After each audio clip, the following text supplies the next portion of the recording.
Hey guys, welcome to Massive Iron Live. Happy Friday.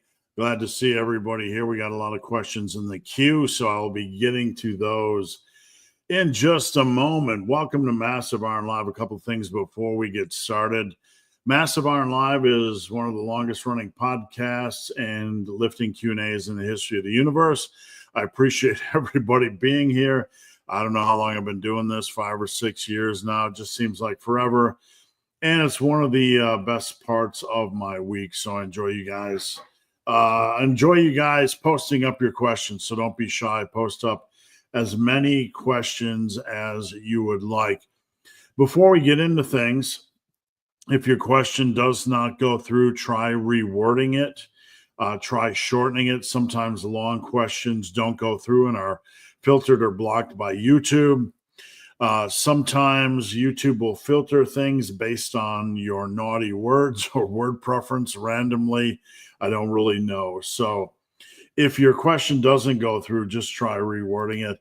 If you are tuning in late or you can't get a question to go through because it's frustrating YouTube, you can head over to Instagram at Ben the Barman, and I would be glad to help you out. So how you guys doing with your January goals? I hate to say resolutions because I feel like a little bit in the fitness world, we're not beyond or better than resolutions, but we tend to be a little bit more focused in what our goals are, what we're trying to achieve. A lot of us in the Massive Iron world are doing the 10-100 program. I've been doing the 10-100, and it's been a real busy couple of weeks for me to start the new year. My coaching business is just rocking, and it's just, hard to find an extra free 20 minutes a day to post about my journey. That's one thing I kind of really miss. I used to take more time when I was working out to take videos and do stuff like that. But now with how busy I am, a lot of times I'll go off and do a set of bench press and then answer a question here in the 2 to 3 to 4 minutes in between, and then go back and do a set of bench. So a lot of times, most times, not a lot of times, almost all time, when I'm working out, I'm bouncing back and forth. Anyway, post up your questions. I'm here to answer any question at all. Doesn't matter if you feel it's been asked 100 times before. I really want to say I am focused this morning on getting back to the heart of why we are here. What this is about. There are a lot of distractions in the fitness and lifting industry. Obviously, we're distracted a lot by the fragile culture, the people that want to make you think somehow you're fragile and you do this, that, or the other thing, it's going to kill gains, and a lot of the drama discussions. And, I even see people that are supposedly coaches on the internet who have an incredible amount of free time just to engage in drama. Personally, just man to man, man to woman, like we're sitting across next to each other in a bar. If I see a coach out there that has a lot of free time to engage in drama, I kind of really wonder what their focus is about. I'm no angel. I'm no perfect being. I've been here forever doing YouTube. My only intention was to just put out information on the thing I love to do, that is lifting. And, I'm just amazed at how much drama and chaos can go on out there in the lifting world. But I really want to keep this channel focused this year on information. I really tried to put out the best information I could last year. I think it was my best content year of all last year. Putting out my take on things. Was it perfect? No, but I'm dedicated to that. I'm going to continue with that mission. The one thing I will state, just to kind of put my stake in the ground, and then we can move on, is my system is my system. And anybody that understands me understands that I don't believe there are magic systems. My system, I think, is more like, I'm trying to figure out the best way to, phrase this, more like a meta system. We look at the Massive Iron world, we look at more of the commonalities between all the training styles over all the years. So when someone comes to me and says, you're not high volume, you're not low volume, you're not for this, you're not for that, that's not true at all. What I am always for and what I will always be for is finding the commonalities between all training styles. And we call these the pillars of success. What are the commonalities? If you look at every successful lifter in the history of lifting, it's not the specific program we're worried about. Did they do push-ups supersetted with dips?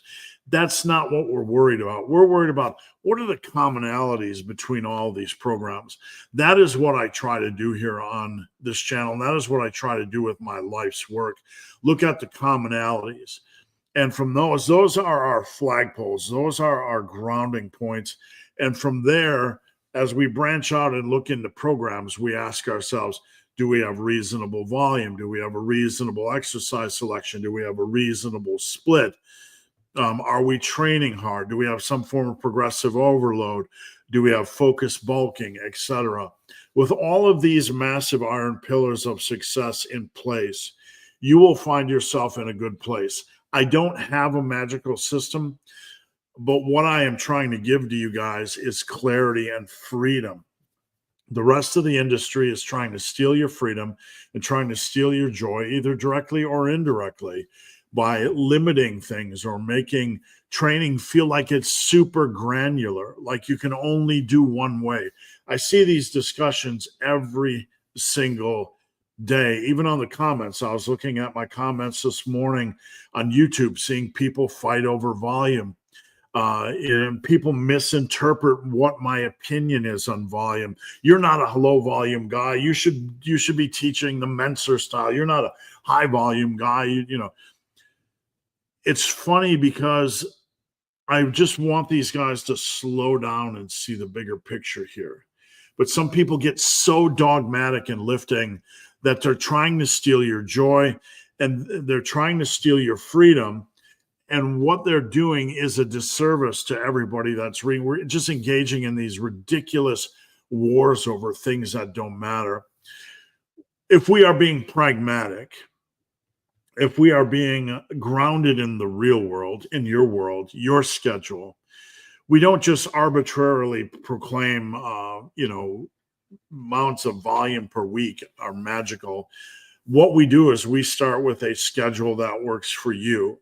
Right. And we understand that over the long run, over 5 or 10 years, you are going to make amazing progress as long as you stick to the core pillars of success. And it's not any arbitrary high volume, low volume, whatever. It's you going into the gym. You have 3 days a week to train. We're going to maximize those 3 days. And then from there, what we're going to do is evolve our training based on what is going on in the gym. That is the way forward, not some arbitrary high volume, not some arbitrary low volume. I'm not going to come on here like the rest and give you a narrow path and say only this number of sets per chest per week, or you must do this number. No, we're going to look at your schedule here in the Massive Iron world and everything I teach. And we're going to say, how much time do you have to work out each week? And then we're going to fit a balanced program into that schedule. We're going to focus on hard training. We're going to focus on progression. We're going to focus on nailing your nutrition. And then you take that feedback in the gym. I don't like this exercise. It bothers my elbow. I don't like 8 reps on this exercise. I'm going to do 10. You evolve things wisely. You'll be in a good place. You don't need to worry about all these alarmists or dogmatists that are trying to create a narrow path. You have the freedom to train how you want to train as long as it's wisely. You're not going to be punished by not following someone's magic system. All right, let's get into things, guys. I got a caffeine-free. I have a caffeine-free diet Mountain Dew here today, so that's my sippy of choice. Ordered some on Amazon just for a little bit of flavor. My wife was giving me grief because I was drinking too many electrolyte drinks. All right, Tanya. If you continue to lift, will you lose muscle if you eat a lot less? No. Um, this is something I talked about on Instagram this morning, the fragile culture that exists in the fitness and lifting world. The body's not that fragile. It's almost impossible to lose muscle mass if you continue to train. Muscle mass is very easy to maintain. Back when I started running a lot, running 10, 12 hours a week, um, there are many people that were afraid, and in all fairness, they're being programmed by the fitness industry to believe the body is fragile, that I would lose all my muscle, turn into some stick figure. um, the reality is, once you have muscle, lifting is a magical thing. Your body doesn't want to get rid of that muscle mass as long as you're doing something, in the gym to show it has a reason to keep it. That's as simple as it gets. So don't ever forget that. You're not going to lose muscle mass eating less. You're not going to lose muscle mass in the cut. That's one of the biggest lies in the fitness industry. And quite frankly, anybody that perpetuates this lie is generally just ignorant of or inexperienced. And I don't mean that in a disrespectful way. But the question I always ask is, if you were to lose the muscle, where does it go? Is it gone forever? Right? You can't get it back.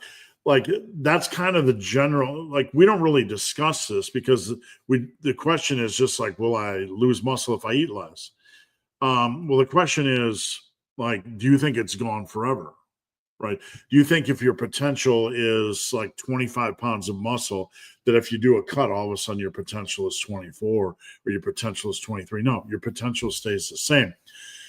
The beautiful thing is muscle memory is a real thing. So even if you did extreme protocols like starving yourself and not lifting, and you lost 10 pounds of muscle, muscle memory is real and you would gain it back. Now, during a regular cut, I have spent many, many years in this industry, and early in my time in this industry, I interviewed a lot of professional bodybuilders that had competed 30, 40, 50, even 80 plus times. You can find an interview I did with Sean Sully Sullivan, a natural bodybuilder who competed well over 80 times, and this was 15 years ago. They continue to compete. They continue to go through the cutting process. They're not losing mass, right? What you generally feel is flat or glycogen depleted and a little bit low on energy, even if during a short-term cut you lost a gram or two of muscle, even if you did, it's still very unlikely, but even if, muscle memory is a real thing, it's just extremely temporary. You'll never lose any noticeable, appreciable amount of muscle mass during a regular cut. The decrease would be absolutely, absolutely trivial at best. How long does it usually take to lose 10 pounds reasonably? Well, the key is really reasonably. And I'm not speaking to Tanya specifically, but just as a coach that sees a lot of people come through my doors. The issue is, number one, how do you deal with struggle? Okay, it's rarely easy. Okay, uh, losing weight is rarely easy. So we have to understand that when we enter into it, there's going to be some discomfort. Okay, if you feel discomfort, that's not a reason to stop cutting. That's a reason to push back. I feel hungry. Well, that's reasonable. You're in a calorie deficit. That's understandable. It's not pleasant, but it's just part of the process, right?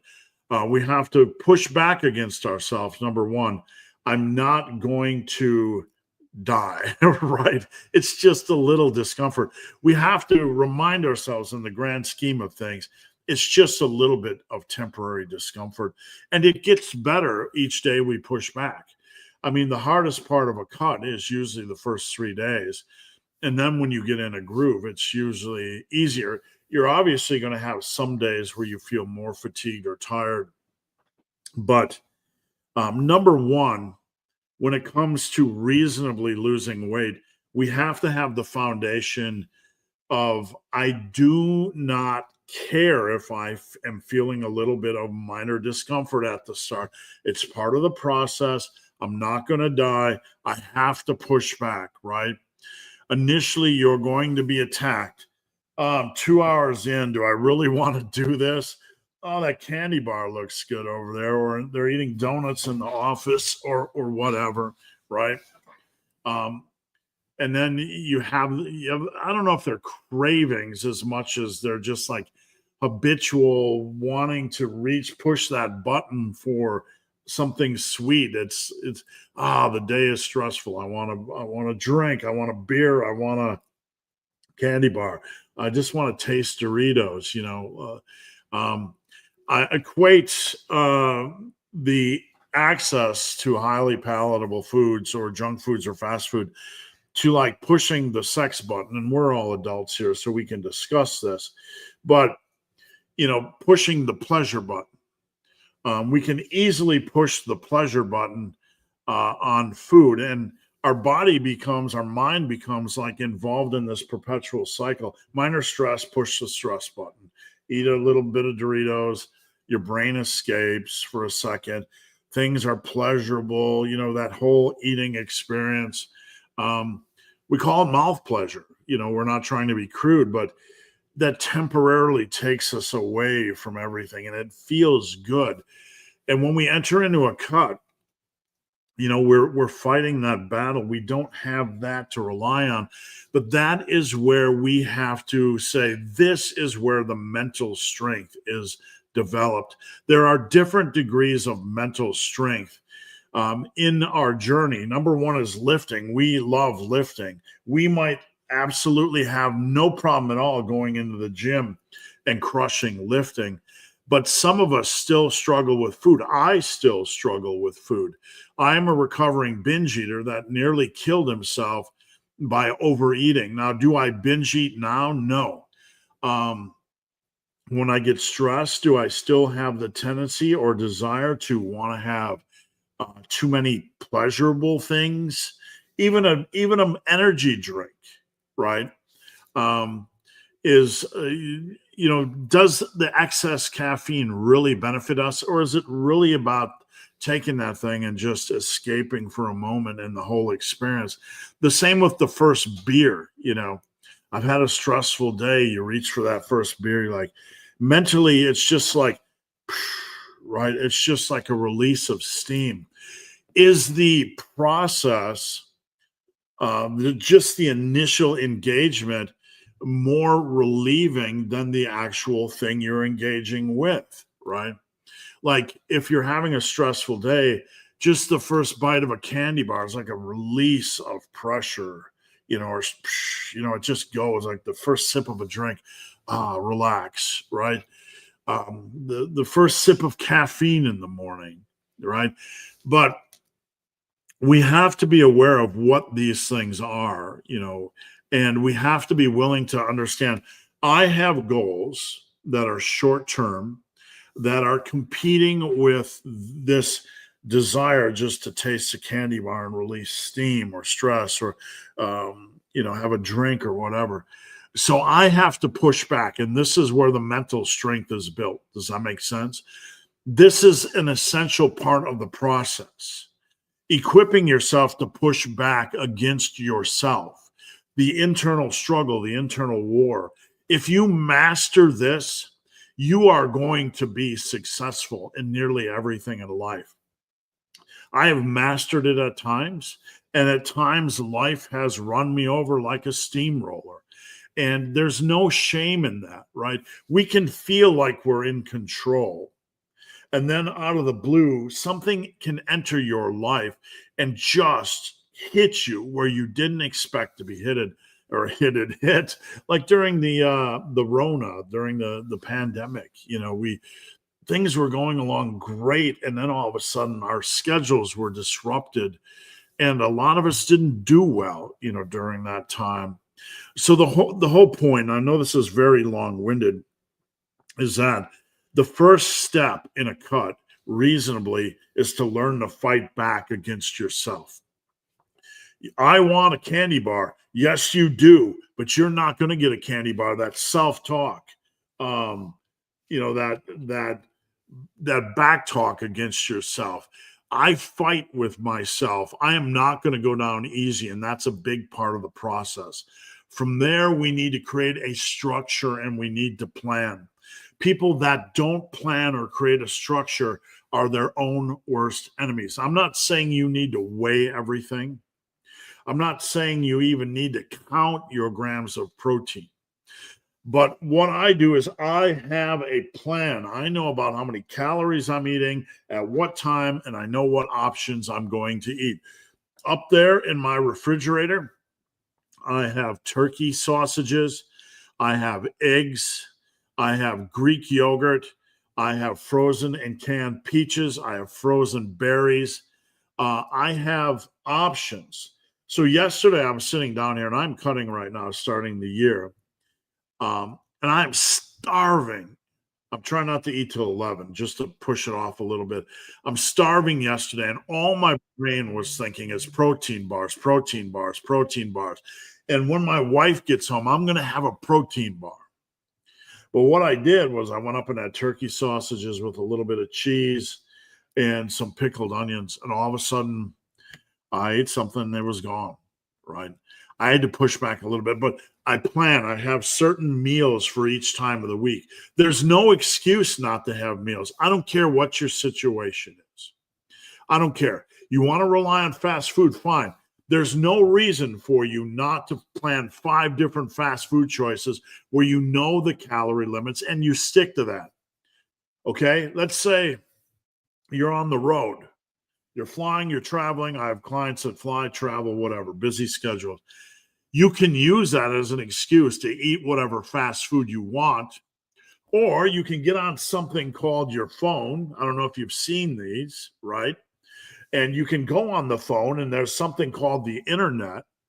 And on the internet, you can actually use like Chat GPT or a fitness tracker or a food tracker to figure out the calories in food. In fact, if you go on the worldwide internet, this box here on your phone, if you go to the website of restaurants, usually it contains the calories and the protein for menu items. If not, there are so many tools. So what I'm getting to here is a big point. If you are someone that uses fast food as an excuse to eat like crap, you are lazy, right? And you're like, oh, he's judging me. He's judging me. I've been there. I've been lazy. So when I judge you, I'm judging me. I'm not judging Tanya here. But I'm saying in general to you guys because I want you to succeed. There's no excuse not to know the calories and to plan your meals, even if it's fast food, even if it's going to Kroger or the grocery store. I know everything in Kroger that is a good choice for me. From turkey bacon to the calories and the protein to 96% fat-free and the calories and the protein. I have probably, 100 choices in the supermarket I can pick because I'm being proactive and trying to take control and actually looking in the grocery store and actually looking at fast food. What can I eat? What makes sense? What's a good choice? What are the calories? If you're not doing this, you are just absolutely setting yourself up to fail. This is a critical aspect of long-term self-control and maintenance. Plan, plan, plan. Equip thyself. Why wouldn't you equip yourself, right? Why wouldn't you do that? Why? That's the question. Because you want to fail? Because you want to be a stumbling, bumbling goofball that wanders through his day like a food zombie? What should I eat for lunch today, Bob? Just making, oh no, what am I hungry for today? I worked in fitness before, and I would sit in my office as an editor, and you would hear the younger folks, no disrespect, spend half of their morning trying to figure out what they were going to eat. What do you want to eat today, Jake? Oh, no, Chipotle sound good. And then never any thought about calorie. I understand we're using a little humor here, but the key point is equip yourself. It doesn't mean you need to take the fun out of life. It doesn't mean you need to weigh everything. I don't do that. But that is a huge part, planning. So, number one, reasonably losing 10 pounds, you have to mentally come to the point where you are pushing back against yourself when that little bit of pain enters at the start of a cut. Number two, you need to plan, right? And number three, you need to understand that there are going to be days where you might need a couple hundred extra calories just to survive. We're not perfect, but I set a ceiling. So if my ceiling right now is 2,400 on my cut, would I like to be at 2,100 or 2,200 on a daily basis? Yes. On days that I feel strong, do I hit my target? Yes. On days when I feel weak, do I allow myself a couple hundred more? Yes. But I never allow myself to cross the boundary of the ceiling. Does that make sense? So we need to be reasonable because life, we're not making excuses, but life can throw us many situations each day which just punch us right in the jaw that we're not expecting. So fight back against yourself, plan, and also and set a ceiling. Those are three things. If you do these things, how long is it going to take to lose 10 pounds? A man can do it in 3, 4, 5 weeks, right? It shouldn't take longer than that. Get in, get out. A woman, sometimes it depends on the activity level because women don't have the metabolic advantage that men have. Men can eat more calories, have a higher, MAR, etc. So for women, the process can be slightly slower, but we should look to get it done as quickly as possible. 5, 6 weeks. Let's get in, get out. I really don't want it to be longer than that. So I hope that helped a little bit. Rico, how's it going, Rico? Everything's going good here. I had a couple of workouts this week. I had chest day and I had a back day. I had my Versagrips of something like 20 years stolen from my car a few months back, and I forgot to reorder them. So I finally reordered them, and sorry about that. Finally reordered Versagrips, and I'm really happy to get those in this week because I had to do back work yesterday without straps, and that was really a huge headache. So Joe, how's it going, Big Joe B? Thanks for tuning in. Joe B is a client of mine. No, we're not doing fat bar talk today. If you want to do fat bar for every exercise, go right ahead. You can start the massive fat bar channel. What's your general guidelines for lifters when they get sick? Don't lift. But when you're returning to lifting, basically when you feel better, when you're thinking you're starting to feel better, what I would consider is a day where you have a few extra carbs, we have a little bit of extra electrolytes, right? And just take a day. You might be a little bit under on electrolytes or water or carbs or whatever. So have a day where you kind of recharge your batteries. Understand when you go back into the gym that next day, you might feel a little bit flat. You might feel a little bit glycogen depleted. You might feel less than human. So allow yourself, when you go back into the gym to, adjust down a little bit if you need to. All right. What do we got here? Shelly. Whoops, wrong one. Shelly, good to see you, Shelly. Shelly's a client of mine from the best coast, West Coast. Martin is a client of mine. How's it going, Big Martin? Are you a fan of hammer curls? I am not against really any reasonable exercise as long as the big picture is okay. The hammer curl can be easily abused, and I was thinking through my answer, so I didn't want to just jump into things, but the hammer curl can be easily abused. When you curl, you really want to focus on the bicep contraction or the bicep feel.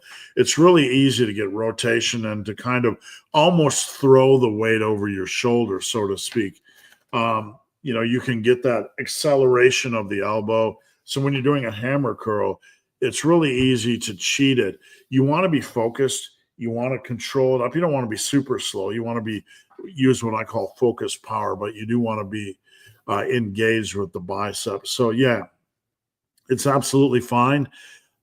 Is it always the best, easiest exercise to feel the bicep on? Not for everybody.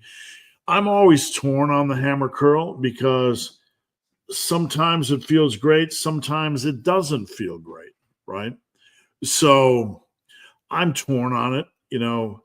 I've used it many times over the years. I've used the pinwheel curl. There's no harm in trying it. Are there any other single arm curling variations other than preachers? Well, you have the hammer curl, you have the pinwheel curl, which you can kind of, when you twist up and inward, you can feel the bicep working. That's a reasonable exercise. The pinwheel curl usually allows you to use a little bit more weight than a hammer. So you have the seated incline curl where you're getting that slight stretch. You have the Bayesian curl, which you can use with a cable station. You have the concentration curl.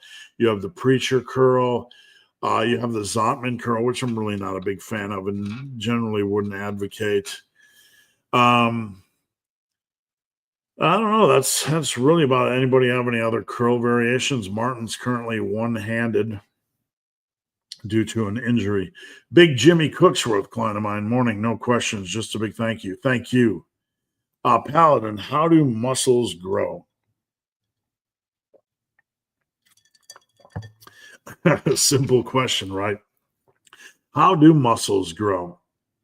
Well, when we stress the muscle over time, the way I like to frame things, right, is that when we look at the way I like to put together the big picture is in a general sense when you place stress on the body, okay?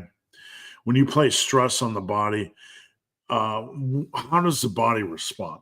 So let's say you put a 10-pound plate on your head and you walked around with a 10-pound plate on your head or a 10-pound weight on your back, right?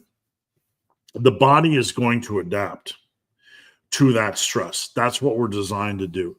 We're designed to, within reason, and not to superhuman levels, obviously. We're designed to respond to external stimuli and adapt so we can evolve, change, survive, and thrive.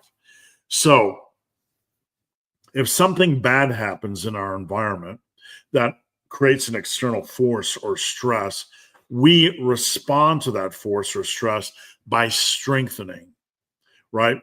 We either strengthen mentally or physically or we die. That's the way life works, right? That's the foundation of life. So, the way I like to put it in stupid, simple terms is think of it like this.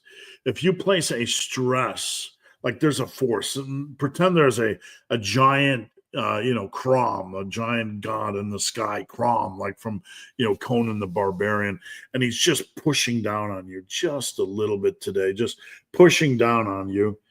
Let's see if I can use this. My wife got me this, these little baseball guys. You're pushing down on his head just a little bit, right? Just a little bit. And that stress remains consistent for 2 weeks. And then the next week, we increase the stress by 1% more. The body's going to strengthen and push back or be able to brace itself. So the increased stress or pressure over time is like the resistance training the resistance we put ourselves through in the gym. We have all these external forces placing stress upon the body, and the body adapts. It's a very complex, obviously very complex system. And we can't simply dumb it down and quantify it as, if you get mechanical tension or 2 sets per exercise, then you've reached the perfect amount of stimulus and stress and you don't need any more. And this is really a dumbed down and almost insulting way of looking at the way the body naturally responds to external stress. Always think of it as the stress, the overall stress placed on your body, right? You can think of it in terms of volume per body part, or you can think of it in terms of volume for the entire body, weight times sets times reps. So if you start with bench press 100 for 3 sets of 10, you have 30 reps times 100, right? So you have like 3,000 pounds of pressure, so to speak. And if you grow that to 300 pounds on the bench press for 3 sets of 10, the amount of pressure, external pressure or force you're placing on yourself from all these varying angles and all these varying pressures, the body's pushing back to try to fight back, to grow, to strengthen itself. So in the simplest way possible to describe hypertrophy is that. And that's the way I like to frame it, because I think in the lifting world we like to overcomplicate the process, right? And it's looking at it from a physiological standpoint and etc. is a lot of fun if you find it a lot of fun, right? But I like to, for the average lifter, I want you to think about the general principles of the massive iron world. Using a shotgun approach, trying to hit the body from head to toe with external force, not just from one angle and one exercise, but from a myriad of ways, like every weapon you can within reason that fits in within your time frame, hitting your body with all of these quality external forces that force you to progressively overload. We have seen a very odd, I would call it, pushback against the overhead press, right? And you often hear the side lateral raise is my favorite way to train the side delts. And usually tagged along with it, curiously, is an inability to use more than the side lateral raise to train the body, which is absolutely ridiculous and makes no sense. But if you were to use only one exercise to train the shoulders, like the side lateral raise, it has a very limited progression opportunity, and you're using only one tool, right? So think of it in a bigger sense. You want to use as many tools as you can to attack that area. To attack that area. We don't need to oversaturate volume, and we don't need to oversaturate exercise selection, but we do need to attack that area robustly, if you will, intelligently, with more than one small little pressure. Why would we seek the minimum? We need to seek something that works for our schedule, that works for our body, that works for our injury history. We want the external force to be substantial enough where our body wants to push back, not just willingly, but to a really heightened degree. Does that make sense? So when these people seek minimums, the question becomes, why would you do that? That goes against everything we know physiologically about how the body responds. You can't go out and, I equate it to like running, because we need to pull these concepts and ideas out of the muscle building world, and we need to put them in other worlds. In running, do you find like somebody that wanted to be an endurance runner, and I will equate that to doing an endurance of 10 years to build maximum mass, because that is an endurance process. It requires a lot of work over a long period of time. Therefore, endurance in nature, right? So Endurance runners, you don't see them seeking like, what's the minimum I can do to run uh, a marathon? Maybe you only need 10 minutes a day. I'm sure there are runners out there like that. I mean, pretty much any fitness, endeavor you're going to get into, you'll have these minimalist fringe people, and I'm not making fun of them, but number one, being arbitrary is really, really boring. I want to test myself in the gym. I don't want to be minimal. I want to enjoy and test and have fun. I don't want to get out of the gym in 10 minutes. You can do that. I don't want to do that. But anyway, I'm rambling. When it comes to these guys that want to seek minimalism for a body part or an area or whatever, inherently, if we think about how the body pushes back against external stress, it makes no sense at all, especially if you have an area like the shoulder, where I'm just going to do side lateral. Why? Why? What logical reason? Because the influencer said it's good for you. Yeah, there's a lot of exercises that are good for the side delts. If you want big shoulders, the answer isn't simply to do side lateral raises.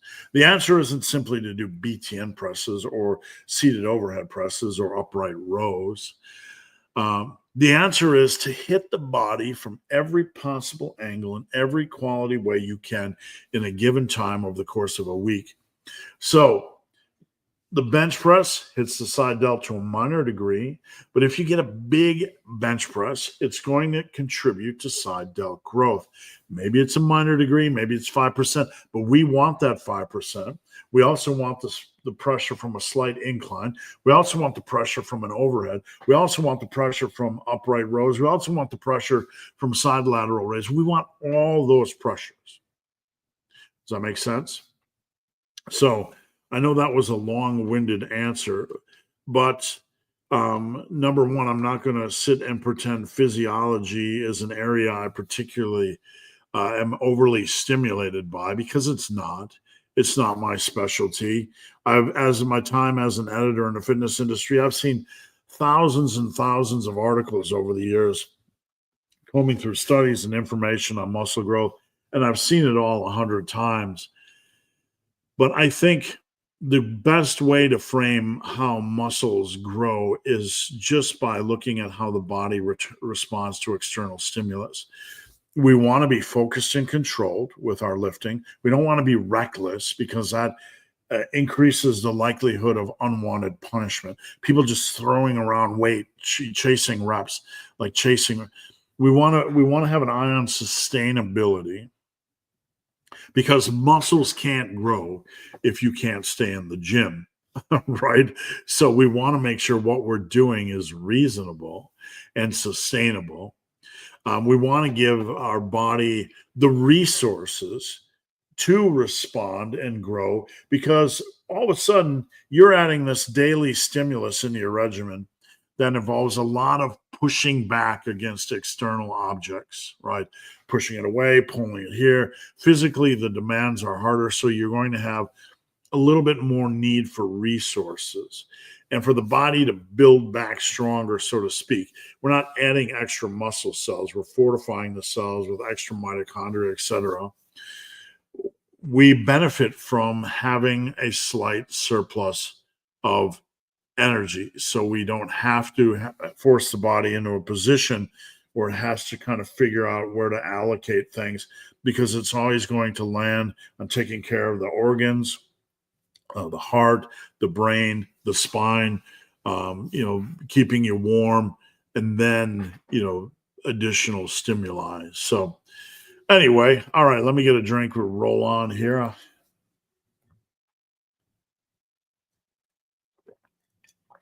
Ice cold Tristan.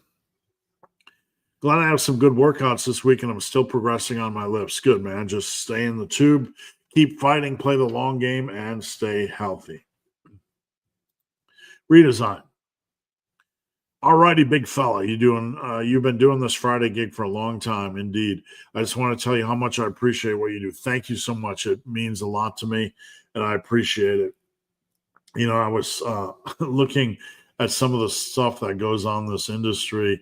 I don't really look outside my window anymore on YouTube because it's really easy to get pulled in the drama. But you see all of this drama taking place on YouTube Fitness. People going after lifts, going after, just everybody seems to be talking about everything but lifting. And I just want to keep my eyes on the prize. Let's talk about fitness. Let's talk about lifting. That's because at the end of the day, what is the point of all this, right? The point is that you have goals. You have enough stress in your life, right?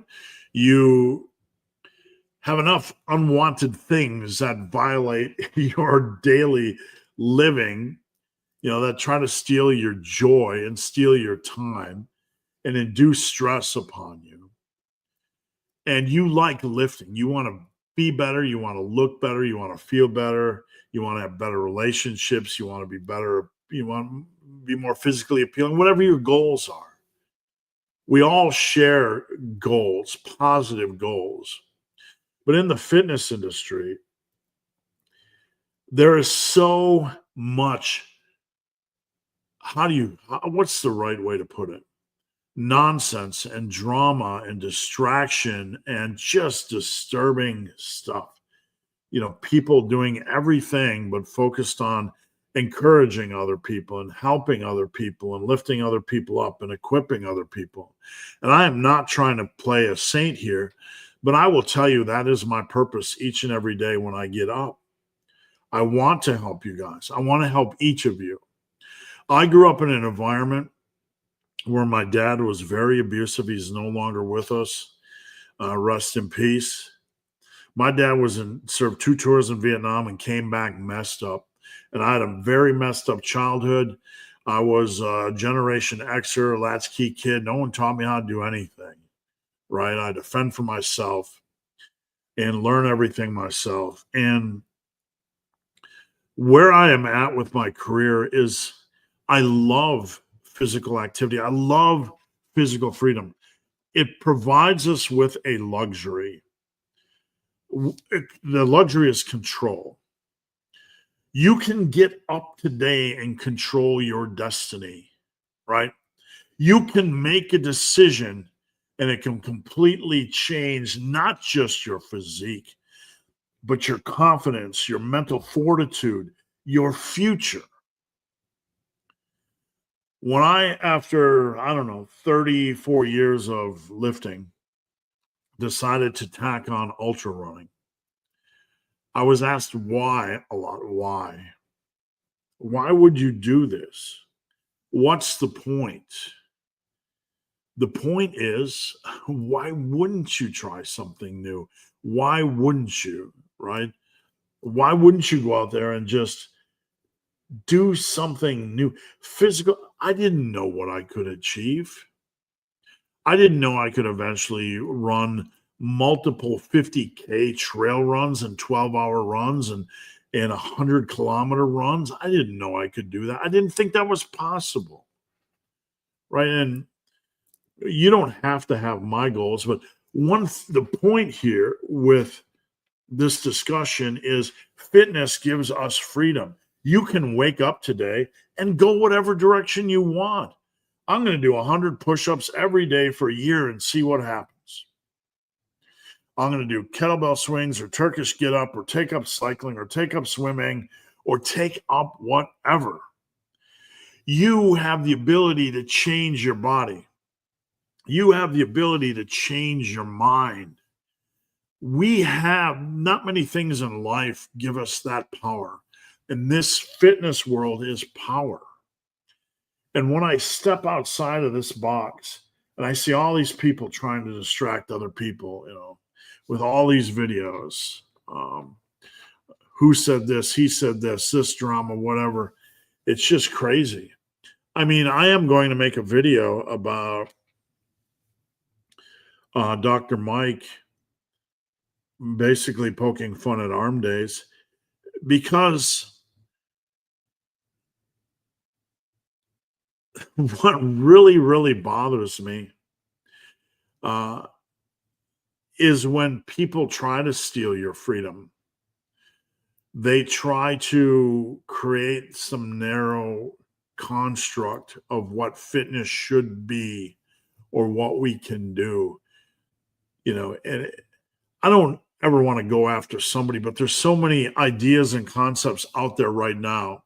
This is the negative stuff that's stealing your freedom, that's training you to think the body is fragile, that's training you that, oh, so and so said this idea is stupid, so I can't do this, or running is stupid, or an arm day is stupid, or full body is stupid, or a body part split stupid, or high volume stupid, or low volume stupid. It's just endless. We need to push back against this information in the name of freedom. Big Sam, I know my maintenance calories are around 3,400 and I'm eating 3,700. I'm stronger hitting a 225 bench um, for six up over the last 1.5 months. However, I cannot see visual difference in mass. Okay, the first thing you need to do is track your weight. Make sure you're gaining at least 2 pounds per month. Okay. Track your weight to make sure your bulk is going properly. Don't guess. We need to track. Number 2, you need to start measuring your arm and leg size once a month flexed. If your body weight is going up on a routine lean bulk, a very well structured lean bulk, and your lifts are going up, then your mass will go up. You just need to be patient. It's a long-term process, but if you are on the tracks, things always pay off. You just have to be patient. Is the speed going to be different for everybody? Absolutely. You look on the internet and you see these guys that ballooned up in like 2 years, the mass monsters, and you feel frustrated. But the beautiful thing is you have time. And if you do things right, the process always pays off in positive movement. Even if it's slow, even if you can't get 16-inch arms, you can go from 13-inch arms to 15.75. You can improve. I can't guarantee everyone will maximize their natural potential. Very few people do that. And it's extremely hard and punishing. But we want to fly as close to the sun as we can while remaining consistent. So you take the steps necessary to monitor what you're doing, monitor your calories, monitor your weight, and monitor your arms and leg flex, and get in the lane and move forward for the next 5 years. It always pays off. Don't be impatient. Big Joe B. Is it normal to feel joint and tendon issues while sick? Yeah, you probably have some degree of weird inflammation going on. Anytime you feel anything unusual in the body, you have to be smart and listen to yourself during warm-up sets. That's the same thing for anything, right? You feel great, you still have to go in and listen to your body during warm-up sets and adjust on the fly. One of the essentials in lifting is going in, doing a few warm-ups. How do I feel? I feel a little bit off today. I'm going to pull back slightly, right? But of course, absolutely. It's not going to inherently create some one simple way to, you have to adjust your training ABC based on ABC. You just have to listen to yourself during warm-up sets. And make sure you don't feel like crap when you get back in the gym. If you do, you need to take an extra day.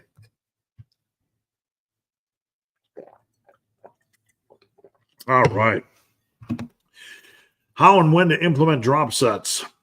There's no answer to that.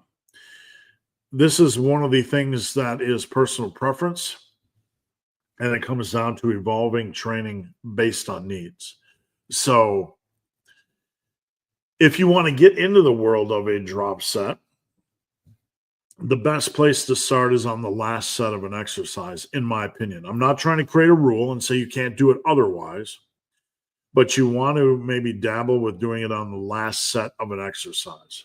So You're doing your cable tricep extensions, and it's your last set. You can quickly rest 10, 15 seconds and drop the weight on the stack. Or dumbbell curls,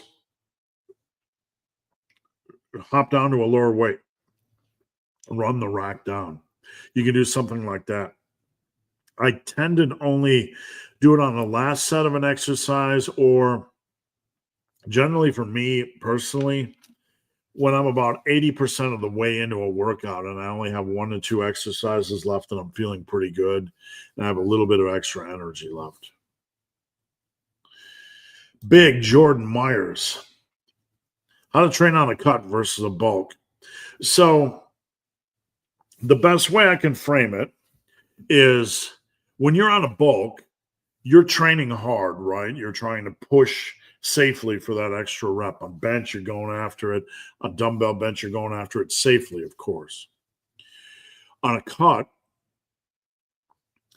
when you are on a set of, say, dumbbell curls or bench, and the next rep will come easy, meaning you know it's not going to be like a death grinder, then go for it. Take the extra easy reps on a cut. Save the big mammoth efforts for the bulk. You can still progress on a cut. You still want to take strength advances on a cut. But you want to just take the easy stuff. Does that make sense? You save the bullets for the big stuff, the big bulking. Do you think that scientifically based YouTubers like you? I would argue I am a scientifically based YouTuber. I think where we have gone wrong or off the rails is equating somebody that pulls up a study on a video as suddenly scientifically based. And I mean no disrespect. And there are I've seen many channels that pull the science card that don't have a clue what they're doing. Science has to be rooted in the real world. If we make up new laws of the universe that defy everything science knows about the universe and contradicts it, that's a theory, right? You might have an idea. We might have an idea, that, maybe 2.3 sets is better on average for the average individual than 2.5. But then we get into the complexity that is exercise selection. Every exercise is different. The pressure and stress from every exercise is different. Everybody's body is different physiologically. You have different limb lengths and leverages. That might be the case on curls. For those with longer biceps, maybe you need 3.2 sets. So theory is one thing, but theory has to be tested, and it also has to be aware of all the variables. So in the scientific community, there is a huge blind spot with a lot of what I would call fake science-based YouTubers that aren't aware of the complexity. That's not science, right? I have a theory that the earth is flat. Right. Okay, Bob. Thank you. That's nice, but we have to be able to look at the complexity of the issue. The example I just gave of someone gets on the internet and pulls out a study that says, in a study, they found that 2.3 sets for biceps is greater on average for growth by 0.111% than 2.5 sets. So you can be part of the sheeple that rushes out and becomes reactionary. There's no harm in micro adjusting your volume. Or you can say to yourself, Like the problem is when these guys go to war over this stuff. If we are truly being scientific, we need to look at the reality first that you can't just generally proclaim a difference in volume like that would be more beneficial for biceps.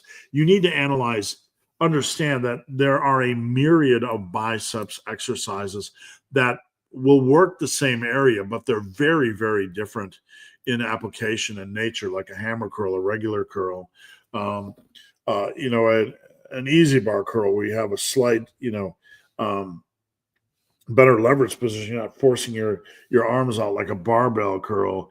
You things like a cable curl where you might have a wacky, leverage profile or a Genki machine or whatever. There's just, so many different types of exercises and possibilities. So when we make sweeping generalizations, um, on that are framed as scientific and we ignore all the variables that are out there, we're not being scientific. Let's say you did have a study that said we put trainees for 16 weeks with 2 different biceps exercises, and we found that those that use 2 sets performed better than those that use an average of 2.5 and those that use an average of 3.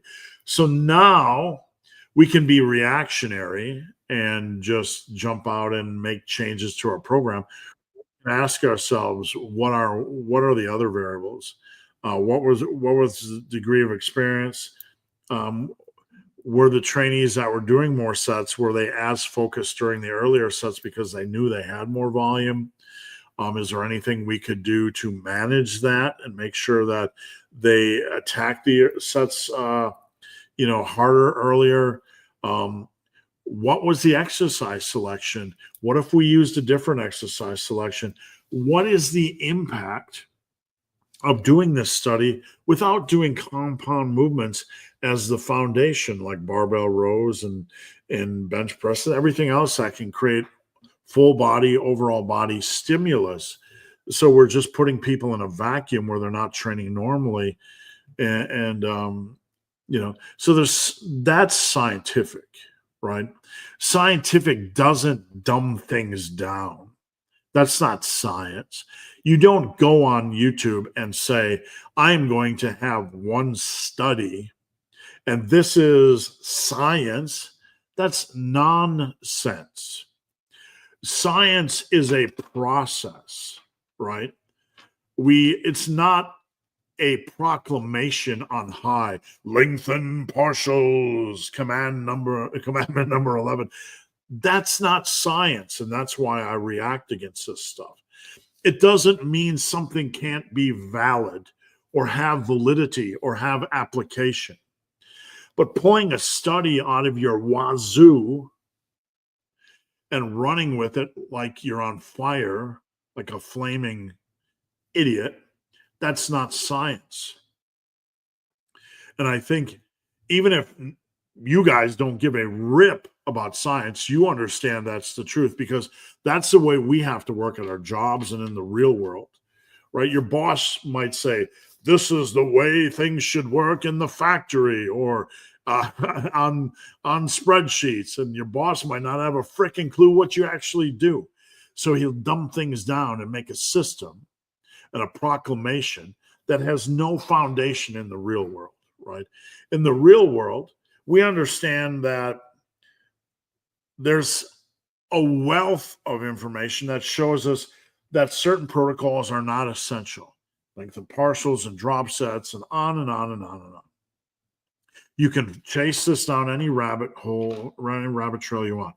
We have a whole wealth of information that shows the average trainee in the history of the last 70 years is basically, not seeking low volume, not seeking high volume. They're somewhere in the mid-range, some place that's sustainable and not punishing. So when you get these science-based, I know this is a long-winded answer, but when you get these science-based, what I call fake science-based proclaimers of one study, That's not science. Let's be real. That is not science. Science is a process. Science is welcoming to ideas, but does not take one study and run with it as if it's commandment number 11. That is not science. I challenge any of you to tell me how that is science. Yeah, I do. And when we listen to these studies, we need to be open-minded. I'm open-minded. Okay. What is, I don't just get reactionary and say, lengthened partials, never, never, never. No, I say, I fight back and say, okay, let's relax a little bit. You don't have to jump into the swimming pool with the lengthened partial crowd. They're taking a little bit of information and they're running with it because it's very profitable and it gets some attention. And I don't know their motives, but one thing I do know is that running with something when it goes against the last 70 years of lifting is not science. That doesn't mean lifters over the last 70 years haven't used lengthened partials to varying degrees. They obviously have, but the bigger picture is nothing is really needed as long as the big picture makes sense. And that is the science where I stay rooted in. So, honestly, at this point in my life, I'm here to help you guys. If you feel I'm unreasonable with anything, please let me know. If you think I'm an idiot, feel free. Go over to one of their channels. Sometimes there is comfort. People find comfort in having them tell them specifically what to do. That's normal human nature, and it's not inherently a bad thing. But we have to be self-monitoring about this to make sure that the comfort we're seeking isn't running us off a cliff, right? So always have your own back, right? Always double check yourself, always be skeptical, and always stay in the middle ground and be slow to evolve. What do you think about the new trend that big three lifts are useless? There's no big trend, okay? And I'm just being fair. I'm not being dismissive at all, but there's no trend. And I'm not going after you. What I'm saying is this has been around forever. People saying one exercise is no good, one exercise no good. Deadlifts are amazing back builders. Do you have to do them? No. Bench press is amazing chest builder. Do you have to do them? Well, if you take out your chest presses, what do you have left for chest, right? I don't get in. That's not my world. It's not a new trend. It's been around forever. And quite honestly, that's not how I lift and not how I teach and not a world I want to be in. I don't teach any lift is an essential. We teach a bigger picture. But anybody that rules out any one lift arbitrarily or in a grand sweeping indictment is quite frankly an idiot, because this is what we are against. We are against the removal of freedom. We're against the removal of common sense. You can have 10 different people in the gym. 2 might just hyper connect with squats and just experience amazing growth. 5 might take 3 years just to get form down and get nothing out of them. Lifting is nuanced. So grand sweeping indictments come from the periphery of what we would call idiots. Okay. And it is what it is. It's the truth. Generalizations do not benefit us when it comes to exercise selection, right? You should not, the bench press is not the best chest builder. You know what is the best chest builder? Doing a quality selection of exercises that work for you, that have a big progression opportunity. So I don't worry about them. They're on the wrong tracks. They can do whatever they want to do. I don't particularly care. We know where we're going. We know that we're not going to make grand sweeping indictments. We know that if 100 of us are in the gym, we can use common sense. Bob is getting a lot out of squats. Go get squats, Bob. Me, I have used bench for 38, almost 39 years. I get incredible amount of chest soreness, but I don't just do bench. I do dumbbell bench. I do incline dumbbell bench. I do barrel press. I do other things. Big Ernie Peterson, good morning. All right, let me get a drink here. We're almost an hour in. Actually, we're over an hour. Dr. Mike says sleep is more anabolic than insert megaroids. Do you agree with that? No. Dr. Mike, I'm taking Dr. Mike out of this equation because we want to make it clear that we are not attacking Dr. Mike. We are talking about the discussion. The statement is ridiculous. If on a scale of 1 to 100, 100 would be most accurate and 1 would be the least possible degree of accuracy, this would be a 1. It's ridiculous. Absolutely ridiculous. So no. No FAP really works for muscle building? No. Absolutely not. Abstaining from sex isn't going to cause any more, any less degree of muscle building over the course of 10 years. Ice Cold Tristan bought a new pair of shoes to wear in the gym earlier this week. Still getting used to the feel of wearing it. And I did miss my progression opportunities on a few lifts. Just give yourself time. Whenever you add a new variable into the gym, whether it's a pair of shoes or elbow sleeves or whatever it is, give yourself a little bit of time to get used to it, because micro changes, if we push to the limit and we're not confident in the change, can sometimes lead to injury. All right, guys, we are about an hour into questions, and we're an hour and 12 minutes in the live. I'll keep going as long as you guys have questions. We have some really good discussions.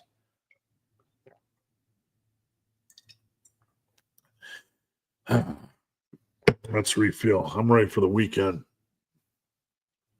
Big MG. Good morning, big hairy ugly dude and Chen. What percentage of my 1 rep max should I be doing for my working sets while in a calorie deficit? Generally, if you're in a cut, you don't really want to be working above 82.5% of your 1 rep max. So generally, you don't want to be lower than 6 reps. That's a generalization. We're not trying to create rules. But you are glycogen depleted to varying degrees. You are energy depleted to varying degrees. And being in a weaker state, sometimes your central nervous system will try to be more protective of the body and not inherently recruit as many muscle fibers. So you have to listen to yourself during warm-ups, be reasonable. But when you do these super heavy degrees of weight and you're in a cut, you're just increasing unnecessarily the risk of injury. Shelley Turner, client of mine, cutting is killing my gains. Indeed, cutting always kills gains. That's why we want to get it over with. Nolan, a client of mine. Good morning, Nolan. Good to see you. One of my favorite human beings on earth. Big Desert Jack. How's it going, Jack? All right. Seated or standing barbell overhead press, or switch week to week, or doesn't matter. So number one, it doesn't matter. Inherently, you want to use the variation that feels good for you. There's no magical variation, so we have to enter this discussion with that in mind. Is there value in doing both? If you like both, yeah. I think it's a good idea to do both if you can, if you like both, because the seated variation provides more stability, so it's going to be a little bit more friendly on the body, especially with a heavy compound movement. The overhead press is one of the few heavy compound movements where we're doing it with a slightly increased degree of instability. So that doesn't make it bad, but a seated press provides a little bit of stability, can be slightly easier on the joints. there is some indication that a seated press allows us to use about 10% more weight, give or take. That's a generalization. If you like both, I would switch every other week. Big John, do you have any warm-up tips for dips? This can be a tricky one, especially if you're not good at dips. By not good, I mean you are struggling to get 8 to 10 on a set, right? And you really want to work on them. So the biggest thing I would say is if that's you, you can't really do warm up sets, ramping weight because there's no weight to ramp. So what would I do? Well, I'll probably make sure I do a little bit of really minor warm-ups for my triceps just to get some blood into them, maybe a couple quick sets of tricep extensions, maybe a set of assisted dips to get the movement pattern stretched out a little bit and a little bit of feel, or a seated press down to get a little bit of that stretch and blood into the areas that you want it into. And then I would probably hop on and do a couple sets of 2, just really focus, just to get in the groove. And then, to wake up the central nervous system a little bit, and then I would get after it. After 6 years away from the gym, starting from 0, I want to rebuild strength. I used to do the big 3 and the big 4, machines and barbells first to avoid injury. That's fair. Strength will come back to you. One good thing about strength is even if you've had a long time away from it, you have the confidence that I've been there before. I know what it takes, and it usually comes back easier. Are you asking, should you do machines or barbells first to avoid injury? There's no answer to that. Injury is usually a factor of not being patient enough, not allowing the connective tissue to strengthen. Injury is usually a factor of form. So if you're uncertain about your form on squats and deads, come on over to my Discord group. You can find the link in the comments section or the discussion section, description box of one of my videos this week. I do form checks for free for anybody. So that'll help prevent injury, being patient and getting your form down. How would you go about training while either feeling tired, fatigued, weak, or feeling like your strength is not on point? The varying things going on here, and they're all very, very different, right? So if you're in the gym and you feel weak on your warm-ups, then you probably need to deload weight a little bit. That's a sign your central nervous system isn't functioning properly. If you're feeling tired, I generally don't care. I'm saying this about myself. Being a little bit physically tired isn't the same as your muscles not being at full capacity.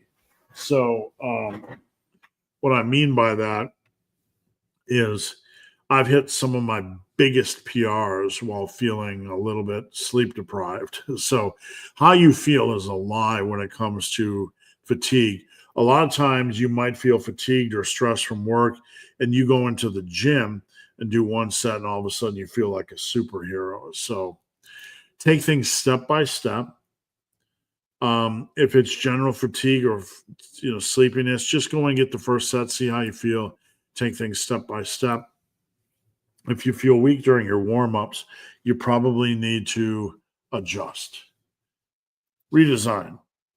I found that I still managed to progress with lifting in terms of numbers when in a calorie deficit. That's fine. Each lift is different. So we can't put every lift into the same compartment, so to speak. You might be a little bit under strength on bench and a little bit over strength on deadlifts. So on a lift that you're not quite as strong on, there's a little bit more opportunity to normalize. Does that make sense? Rumor going around that not being a team massive is killing your gains. I would absolutely agree. I find it interesting.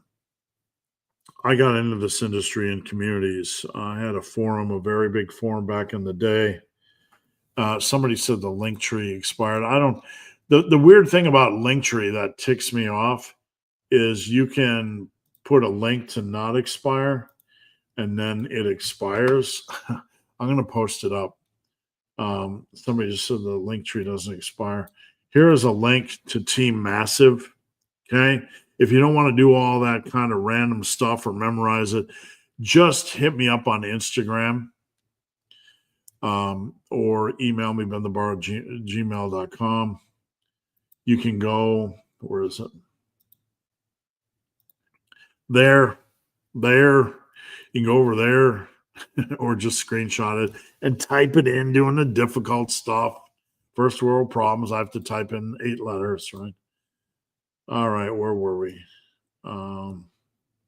Where were we? I got to find out where we were. We're going way back. Let's see. Okay, here we go. Sorry. Had a conversation with a gym bro talking about rep ranges. Here we go. Right. There's always some interesting gym bro that has an opinion. He says that reps above 10 are better than training low reps. Rep ranges don't matter. Look, over the long run of 10 years, you're going to have a wide variety of rep ranges in average. This is absolutely nothing that matters. It's exercise specific, and having general proclamations where one range is the holy range for every exercise is about one of the dumbest things anybody can say. What feels good for you on a leg press might feel different for you on a leg extension. There are different variables. We want to facilitate hard training. How can I get the most out of a set? Well, perhaps on squats, I pick up cardiovascular fatigue at 9 reps or more. So I want to progress in the 7 to 8 rep range. We're speaking, speculatively, of course, but you adjust things based on feel, and you don't use arbitrary. As long as the rep ranges are reasonable, you're fine.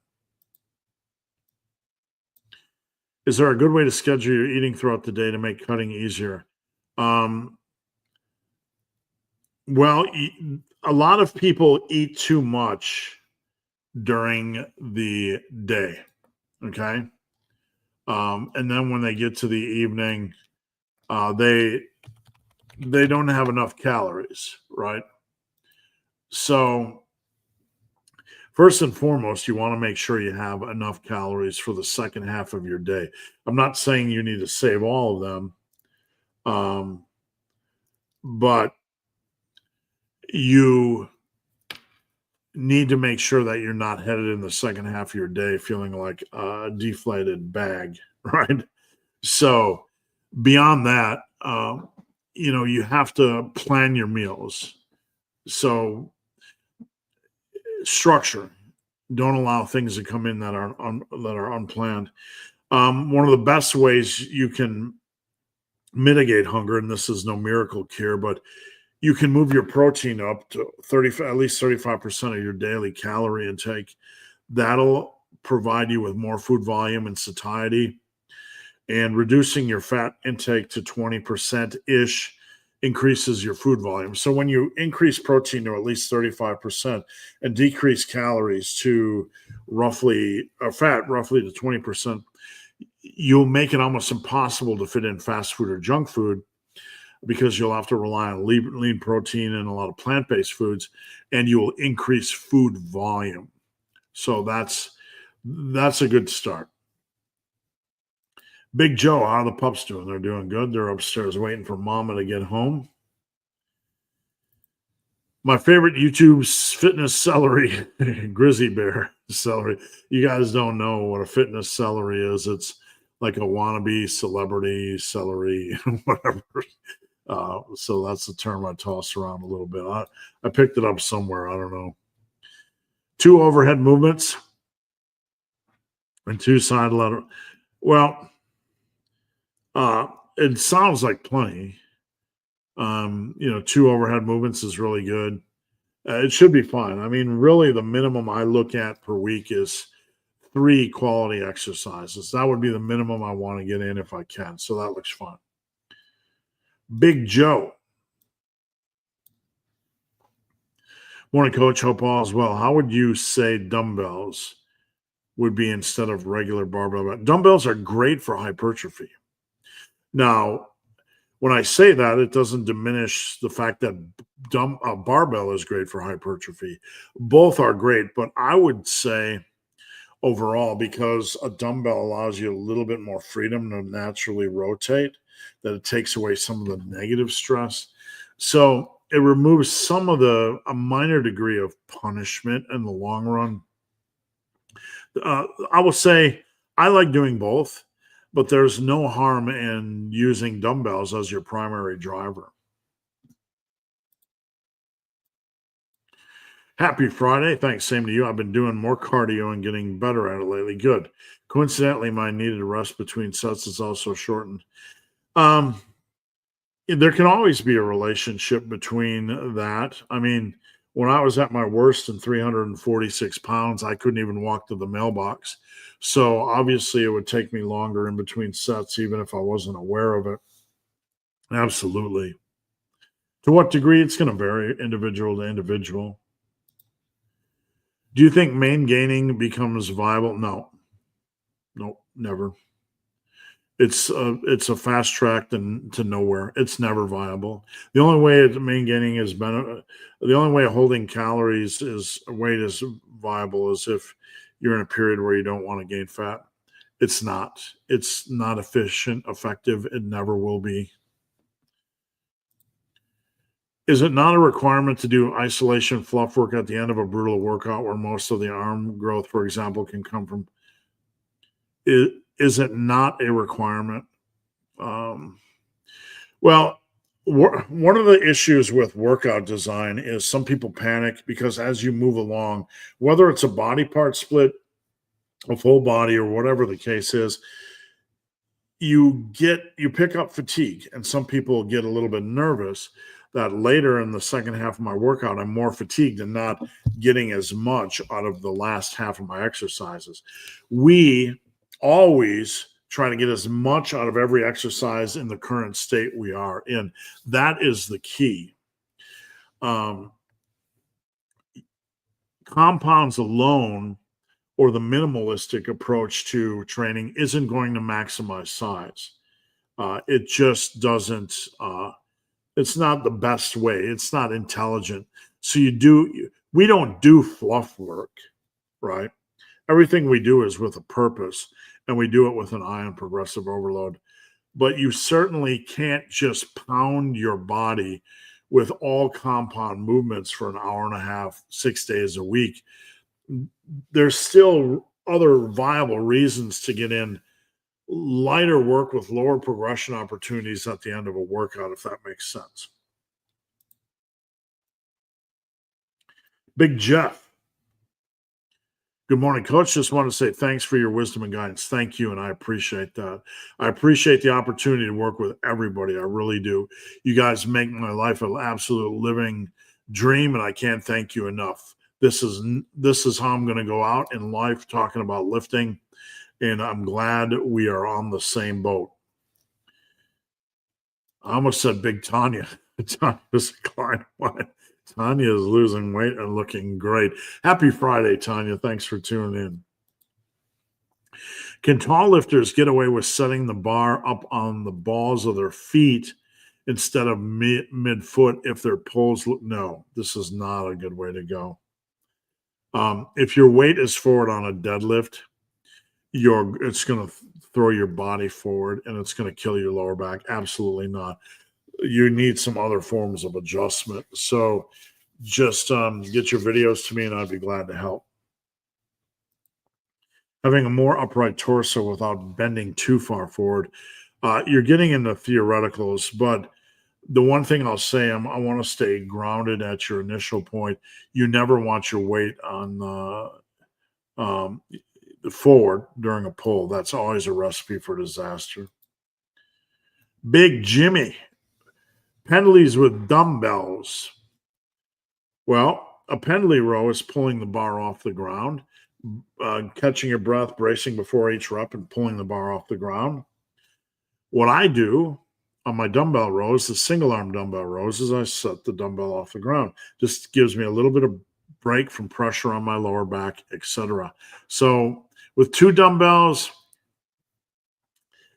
you could potentially do it if the setup was right. You might need to elevate the weight off the ground a little bit to maximize the leverage. The thing is, you want your hips slightly below, just a hair below your shoulders. Big Simon, good to see you and listen to your great advice. Thank you, sir. Always appreciate your support. Keep on keeping on. Hope 2025 is a great year for you. Thank you. Thank you, sir, and I wish the same your way. Ice cold. Let's see. When I do Z presses, I like to cross my legs. I find it somehow uncomfortable to have my legs right. That's fine. It doesn't matter what you are servicing hard training, meaning your setup is focused on making things to facilitate progression. So that's absolutely fine. I've never seen anyone with a decent bench have weak looking shoulders. Well, I will say this, you're on track. But it's more a sign of their work ethic and consistency. So to whatever degree their shoulders are developed, somebody that has taken the time and patience and dedication to build up a big bench has probably done that for other things in the gym. So they're probably going to have, not probably, arguably much bigger shoulders than the average gym rat. One of the misnomers or kind of reductionist ways we've positioned training is that if you only did bench press, somehow your middle delt would look like a little sliver of muscle. This is nonsense. It's nonsense. Even though the bench press isn't primarily a side delt builder, if you get to a 315-pound bench, you're going to have pretty big side delts. Are they going to be fully developed like the top level elite natural bodybuilders? Probably not. Are they going to be light years ahead of the average gym trainee? Absolutely. That's the disconnect we kind of have in lifting with how reductionist we get. Tanya, not big. Can increasing stress on muscles through resistance training strength? Absolutely. Absolutely. It is one of the key reasons to lift, especially for women, bone density. Bone density is one of the biggest reasons to lift for women. That's one of the reasons why I like to use the example of external force placed upon the body. Absolutely. Martin, would love to see some running content. I love it, Martin, but it doesn't go well on here because it's a lifting channel. And it's a catch-22. This channel isn't all about views, so we get an opportunity during live to talk about running. But if I talk about running a lot, then Google sees me as a running channel, and I can't reach as many people for lifting. So I have to kind of play within our YouTube. I have to kind of play within the YouTube rules, if that makes sense. Big Chris. I'm at the end of week 2 of 70s Powerlifter. It's a ton of volume. Whenever you're doing a program that has a ton of volume, you're basically entering into what they call an overreaching stage.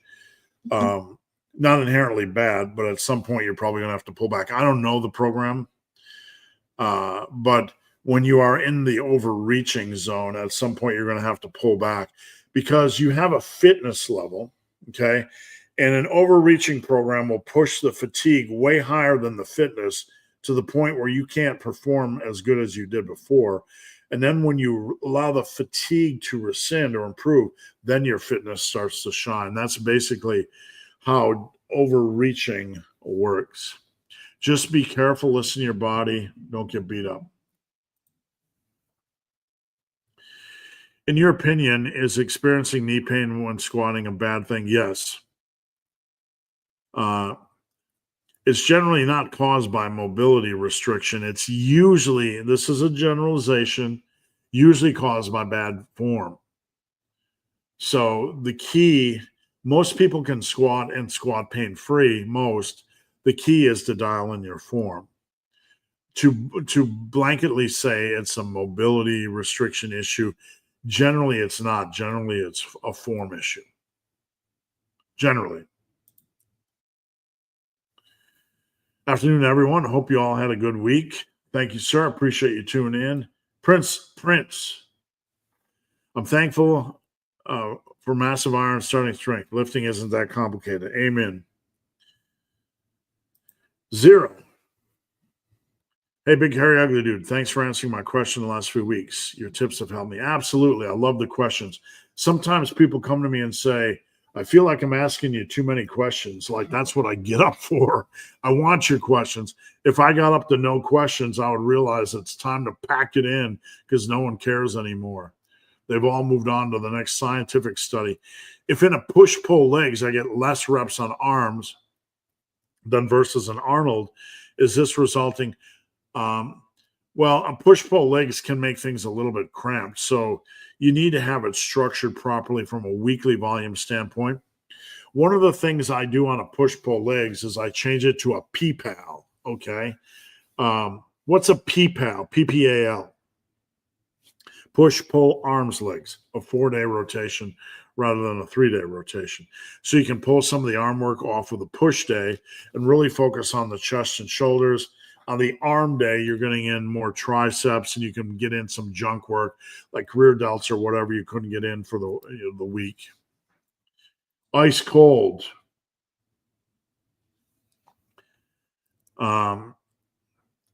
Max safe reps on the last set of a 5x5 front squat and got to 10.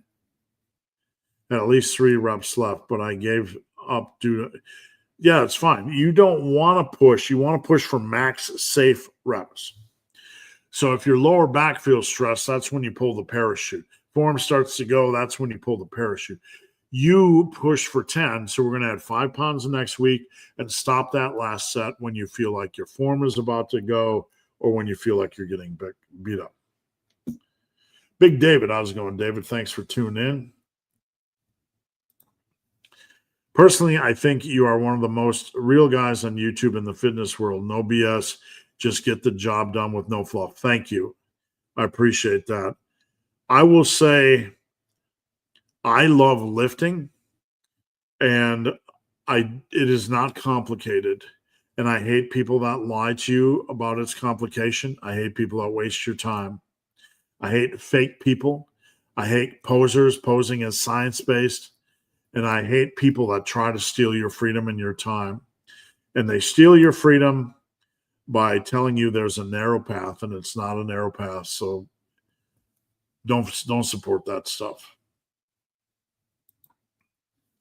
Can you provide a realistic rate of progression for novices for barbell squats? I find I can only add no, I'm not laughing at you, Dolphin, but that's a lot of weight. 5 pounds every 2 weeks is a lot of weight. You have to play that's huge progression. Okay. Beyond that, you need to make your form, make sure your form is dialed in. Okay. So 5 pounds every week adds 260 pounds to your squat in a year. When you say I find I can only add 5 pounds a week, you gotta be patient, my friend. You're gonna end up beating up the body and your connective tissue. That's amazing. That's the best progress anyone could ever make. Every 2 weeks would be 26 squat workouts, adding 5 pounds. That's 130 pounds of yours. That is amazing. You have to play the 5 to 7 year game with squats. Adding a rep every 4th week or 60 pounds a year would be amazing. So I'm just keeping it real. Big Mark. How's it going, Big Mark? Thanks for tuning in. Ian. Would you use a dumbbell or a barbell incline press for replacement? Would you use it? The answer in the massive iron world, if you're deciding between two exercises, what is the answer in the massive iron world? Do both. There's no magical answer. There's no magical exercise. You can use either, or you can alternate every other week. Let's see. Would you meet up with Bromley for a training session in the gym? I don't generally do meetups, but if he came through the area, I'd be more than happy to train with him. Mark, have you ever ran a training block? No. I don't follow their channels. I don't follow their styles. I like Alex a lot, but I don't like how he trains. He doesn't like how I train. No harm, no foul, right? I know they train hard, but no, I like my systems. I use my systems. I have no interest in using the systems of other people. I would argue that their systems are very logical and reasonable and fall within my system. But no, I don't. My world is dedicated to helping people use my systems. I like the world I've created. It's something I've created over the last 38 years. It's very robust, and I have no interest at this point. I'm a 57-year-old man. I don't really want to run anybody else's system. I like where I'm at. JLA, is it effective to hit legs with one set for quads? No, not very effective at all. You're only doing 3 sets for quads per week. So no, that's not effective at all. It would be what I would call a minimum effective volume for maintenance, MEV, for maintaining your existing mass, but certainly not effective. Stupid question, but why are 2 dumbbell 1 rep max different? There's a number of reasons. Scientifically, when we do unilateral work, there is some indication. This is a generalization, so if it's not the case for you, don't get upset. In unilateral work, when we're doing only one arm, and obviously with a dumbbell bench, you're doing 2 arms, but it's unilateral in concert or at the same time. We tend to be stronger with 1 than 2. Like you'll be stronger with a 1-arm dumbbell row than you would be at a Pendley row. I could do about 10 reps with 270 on the 1-arm dumbbell row, which would equate to like a 600-pound Pendley row. A Pendley row, I could do I did 405 by 5. So my dumbbell row is much stronger. That's generally the reason. Should you continue to bulk at 22? You can continue. Gaining about 2 to 2.5 pounds a month isn't going to be the be-all, end-all disaster, the worst train wreck possible. But you don't have much mileage left before you start getting into the point where you're getting unhealthy. So it's up to you. You do what you want to do, but just be healthy. Make sure you don't get too far away from home that you can't walk back. For many years of training, I have no problems with training, but I have a hard time to stick to the diet. That's very, very normal issue. How to change it? I don't know what to tell you other than if you are serious, you have to do the right thing. Like in a relationship, if you're serious about the relationship being successful, you don't get to determine how, you don't get to be selfish, right? And neglect certain areas. If you want maximum mass, you don't get to be selfish and neglect nutrition to minor degrees. As in a relationship, for example, even if the degree of neglect is minor, it will accumulate over the years into a very dysfunctional result. The same thing with training. It could be, I'm just eating healthy, I'm getting in maintenance, I'm not gaining weight. That's good for general health, but it is not good for maximizing mass or maximizing a relationship, your relationship with maximizing mass. So you got to do the right thing. Either you're doing the right thing or you're not. I can't make anybody do the right thing. But I will tell you, if you want to maximize mass, there's no other way to do it than to maximize your nutrition. No other way. You could eke out a little bit, but it's not maximizing things. One thing you could do is sign up for coaching. That way I could kick your ass 5 days a week. All right. So to stick to the diet 24 hours every day, well, sticking to a bulk isn't really restrictive. It just requires you not to binge or go crazy over, right? Like if we're going to do a lean bulk and gain 10 pounds over 5 months, and we have a calorie target of 3,200, it just means you can't be a flubbitard and do whatever you want 3-4 days a week. Bodybuilding aside, muscle building aside, that type of thing isn't good for overall health, like constantly going over. One could say I go over and I go under, I go over and under and hold weight. That's fair. The process isn't restrictive. It just requires a little bit of planning. Where so many people get into trouble in this day and age is what we talked about earlier. And that is when they get up and they just want to decide what they want to eat on that given day, in that given moment, on whims. That's fine. If you're holding your weight and you like your existing mass, that's fine. That is not the way to build muscle.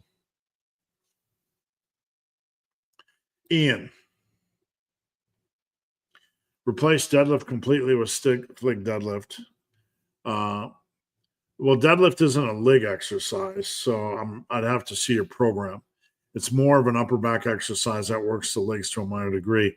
Stick flick deadlift is a really good variation. Depending on your program, it might fit into the leg day, but I would have to see your program. There's no way to tell without seeing the program. Can we replace deadlifts with RDLs and power shrugs? It doesn't train the same muscles, no, but it all comes down to overall a weekly volume, how things fit. If one doesn't want a deadlift, that's perfectly fine. You could certainly slot in RDL and power shrugs into that slot as long as the weekly volume makes sense. I said they don't work the same muscles, and that's going to trigger or confuse somebody. But let me just briefly say a deadlift, they do work the same muscles, but not in the same way to varying degrees. The deadlift places a lot of stress on the upper back and traps and erectors, more stress. An RDL, you're driving your glutes back to load your hamstrings. So that has far more hamstring loading because you're calling into play the stretch reflex on the hamstring than it does upper back. Pulling the bar off the ground is more of an upper back exercise. Driving your glutes back to load the hamstrings is more of a hamstring exercise.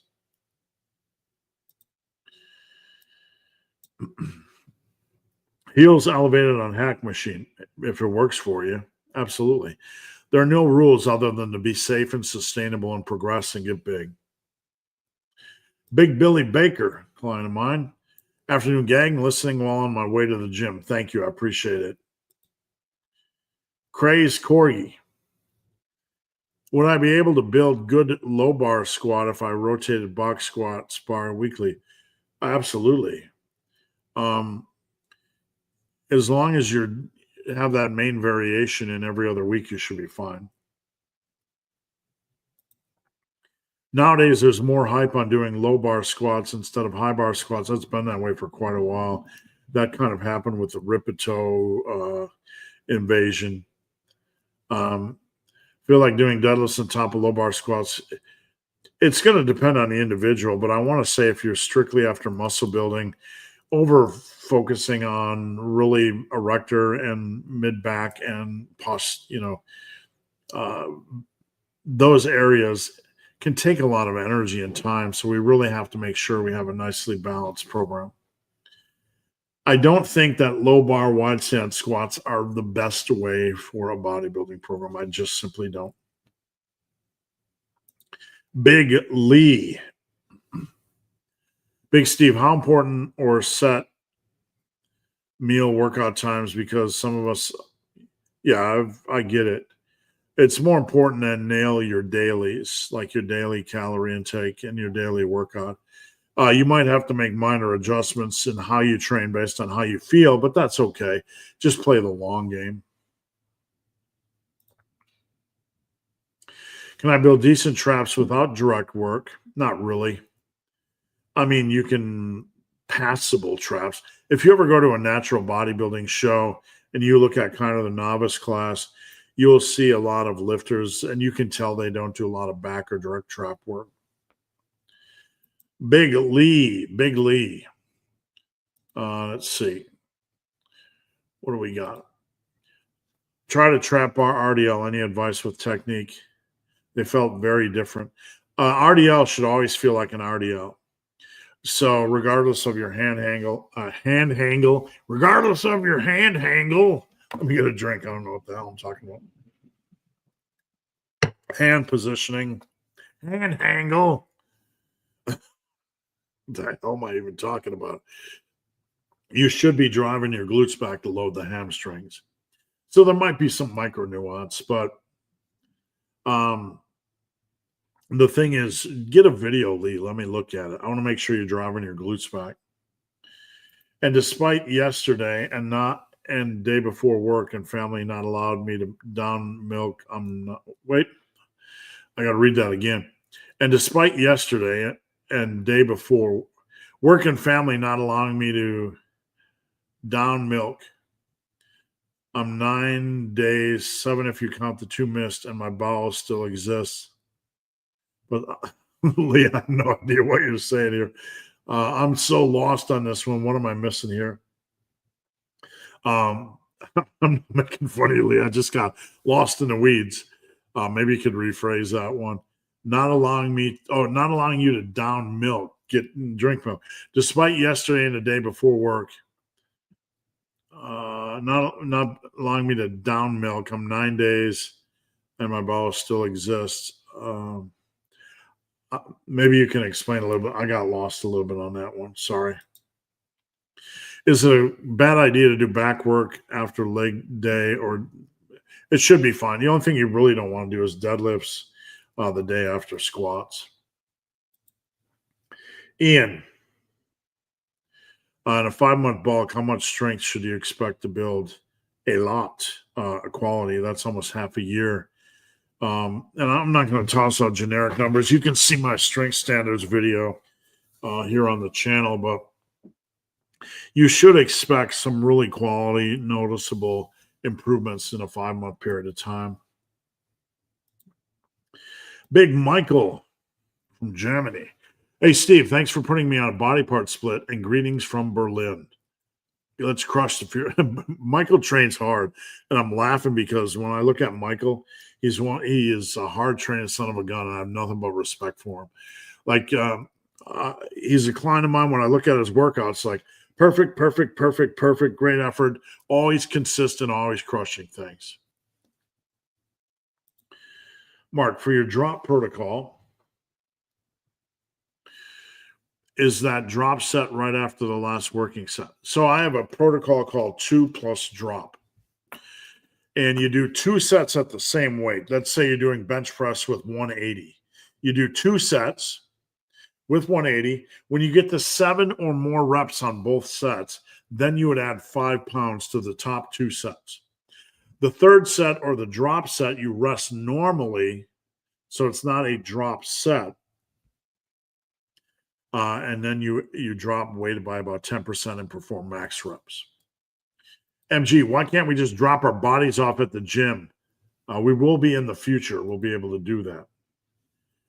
Your views on machines as a sustainable method for strength training.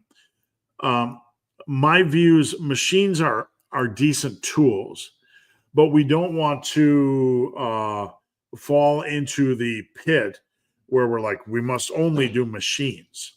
I don't think that's a good way to train. At worst, or at least, I would like people to do machines and dumbbells. I think you could get a lot of mileage from that. But once, we just don't want to become dogmatic. Big Ian. I feel like deadlift goes up mainly if squat goes up. Well, there's probably some synergy between them. Your quads get stronger and generally can help with your deadlift. I like this question. Can we replace squats with safety bar squats if someone has? Yeah, absolutely. I love safety bar squats. A common question is, hey, Steve, if you went back in time, how do they do it? Right? If you went back in time, now we're just getting silly. If you went back in time, and people ask me, what would you change? I would absolutely do safety squat bar to save the shoulders, because your shoulders are fine today. But as you pick up more girth and more mass, you can put a lot of stress on the shoulders. 10, 20 years of holding that bar. I would absolutely make that change. As a beginner, do I need to worry about getting squat shoes? No. I would never barefoot squat. I don't want you slip sliding away. I would never squat in socks either. I'd get a pair of Converse, but you can squat in whatever you want as long as your form is good and you feel okay. That's right. Hanger, angle. That's exactly what I said. Michael, Steve, love that voice. I think you'd make a crazy good pirate. Thanks. As a kid, I used to like Robin Williams. He would do a lot of voices, and I have a tendency to do a lot. I used to have a tendency to do a lot of voices. In Secret Life, I'm probably a voice actor. I don't know, whatever. Okay. Our power cleans mostly a back exercise. Power cleans are going to be a erector exercise, a mid-back exercise, a lower traps exercise, an upper trap exercise, a rhomboid exercise, kind of a mix. So more of a unicorn lift. Lee says, go mad day 9. Okay, that makes sense. Sorry, Lee, I didn't mean to bust your balls. Steve, maybe off topic, can you give some advice on dating in your early 20s? The biggest advice I can get is slow. Go slow. Don't just rush into, I need to find a relationship, permanent relationship now. Take your time. If things don't work out, move on, right? There are a lot of good people, just not a lot of good people that are good for you. Okay. So one of the things we can mature in when it comes to relationships is understanding that there are many good people out there, but that doesn't mean they need to be your life partners just because they're good people. Another thing is you have to learn to take care of yourself. And if somebody isn't right for you, you have to stop the relationship, because if you don't, you're going to drag it on and make it worse for them. Yes, relationships hurt. Yes, breaking up relationships are emotionally not the funnest things, but you have to call it when it's time to call it. You can't drive on. Another thing is, if somebody bleeps you over, move on. There's a billion other people out there waiting for you. Move on. If somebody says, I've changed, come back in a year. Okay. Seriously. And, you guys have it a lot differently because you have amazing access to people everywhere you turn. The first date rule, and you can call it dating, interaction, whatever.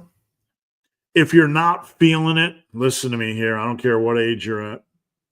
If you're not feeling it 100% on the first date, don't do a second date. Don't pull someone in deeper.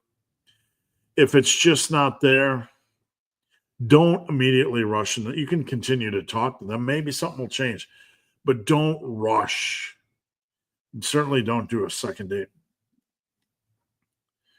Let's see. Day 1 squats plus RDLs Day 2, deadlifts and leg press. Yep, that's pretty much what I do. That's my playbook in the upper posterior. Can a 50-year-old man get into training and have success? I got tons of clients that are crushing it over 50 and around 50. You don't need, to start as a trainer, like somebody that trains other people.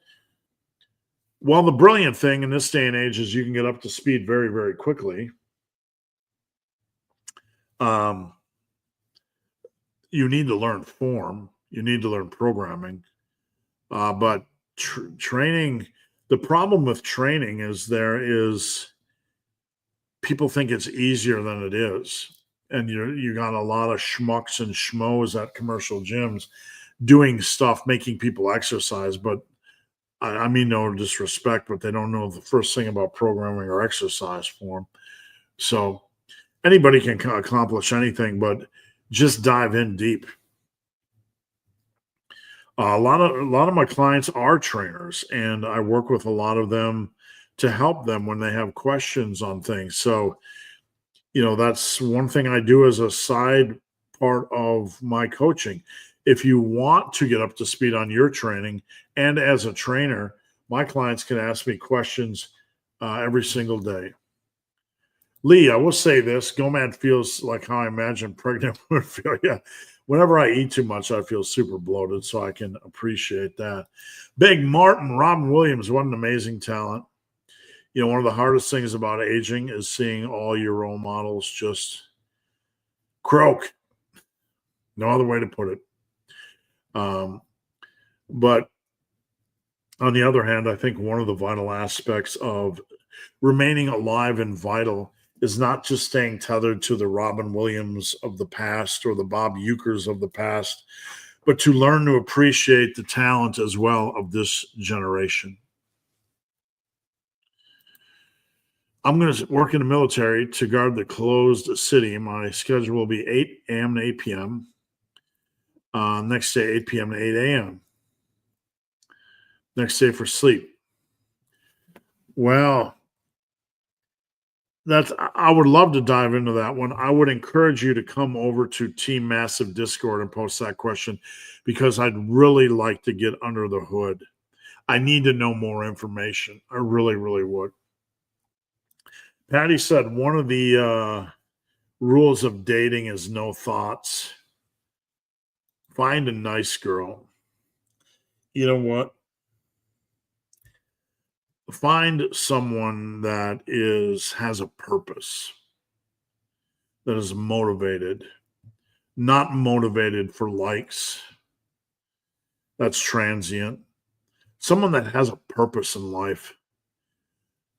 They'll raise your boat to their level.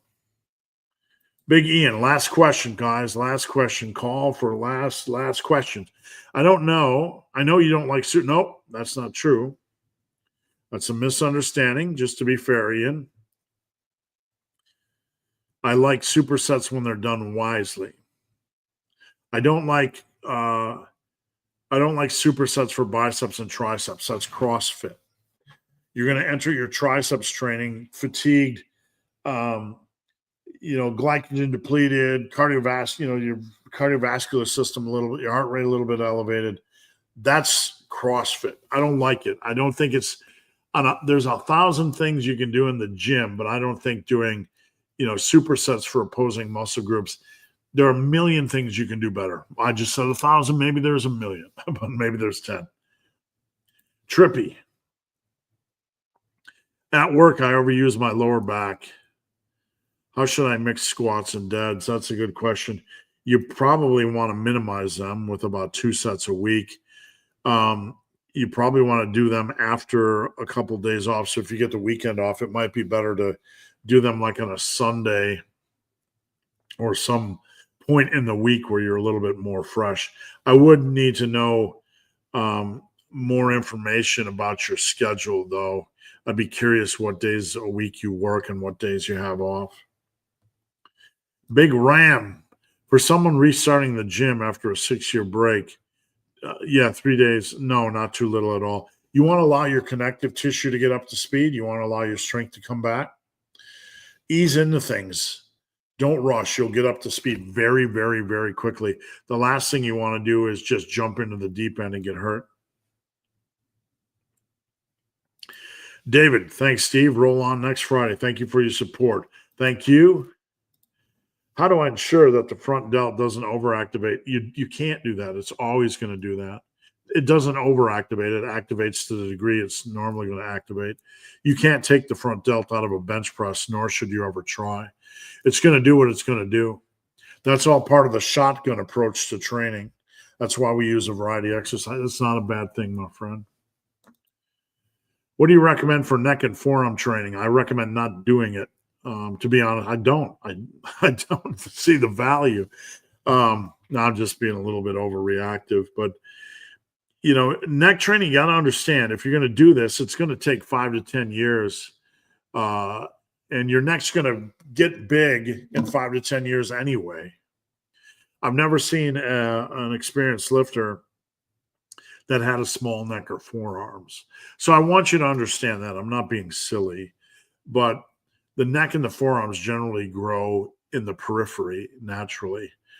If you want, I would never do neck training unless you have something sports specific. There's a lot of guys with smaller necks. Understand your neck's going to grow just from attacking the big compounds naturally. I don't like the idea of neck training, and I don't personally advocate it. If you want to do it, I'm not saying you shouldn't, but just understand you're looking at 5 to 10 years of progressive overload. And in that time, your neck's going to get big anyway. Forearm training, you can do a little bit like wrist roller or captains of crush grippers. Those are really easy to do. So those are where I would start. Little wristy curly whirlies, right, drive me crazy because they don't feel good. They feel like they're stressing the wrists in a weird way. Use a wrist roll or use captain of crush grippers. I work weekends, Sunday through Tuesday. So doing it Wednesday, Thursday, Friday would be best. I would probably squat on Wednesday because, number one, if your squat form is reasonable, you can go slow and it's not going to hit the lower back as hard. Then rest Thursday and then maybe find a way to do deadlifts on Friday. All right, guys, that's it. That's it. Please come on over to that won't go away. Let's see. I can't get that comment to go away, so something's weird's going on. Sorry about that. Appreciate you guys joining. Please remember, I'm here every Friday at 11 a.m. Eastern. I would appreciate you going over to my website, checking out superlivingtoday.com. There's a coaching tab. If you want help, I'm with my clients every single day. I have tons of workout options over here. A book series called The Massive Omnibus, which is like the encyclopedia or Bible of lifting. And please follow me on Instagram at Ben the Barman. Now, I also have at my website, superlivingtoday.com, a custom workout service, which is my most popular service. Just check out the services tab. For only $39, I build you a custom workout. All right, guys, I appreciate each and every one of you. Have an amazing weekend, and let's kick some ass.